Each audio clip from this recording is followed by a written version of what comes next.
I'm going to show you how to make the most delicious brown butter cream cheese frosting, the perfect topping for sweet rolls. Add cubed butter to a medium saucepan and simmer it on a low heat. Stir it occasionally to keep it cooking evenly. Now this butter is going to brown quickly, so you want to keep an eye on it and make sure that it's not getting too dark too quick. While it's simmering, you'll notice that it starts to foam at the top.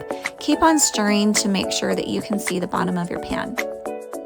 And within just a few minutes, you'll see your butter transform into a nice golden color. Once your butter has browned, you'll also notice that it smells slightly nutty and is so good. As soon as you've achieved that golden color, remove that pan from the heat. Immediately transfer your butter to another bowl to keep it from cooking any longer. Place it in the refrigerator until the batter solidifies. Once the brown butter is solid, we can mix it in with all of the other ingredients for our frosting. To the bowl of a stand mixer, combine your brown butter and your softened cream cheese. We're going to whip it until it's nice and smooth and incorporated.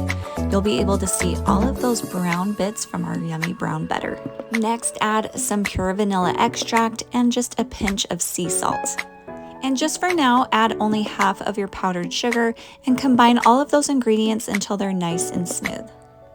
The mixture will be pretty thick, so we're going to thin it up a little bit with some milk. Fully combine it until it's nice and smooth.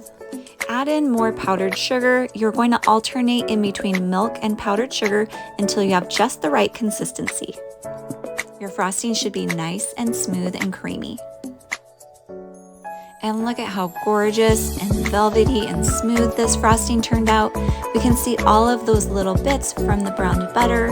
It smells and tastes so good. Add your brown butter cream cheese frosting to any sweet roll. It's so decadent and delicious. It just elevates any treat to the next level. You can find this recipe at thatbreadlady.com.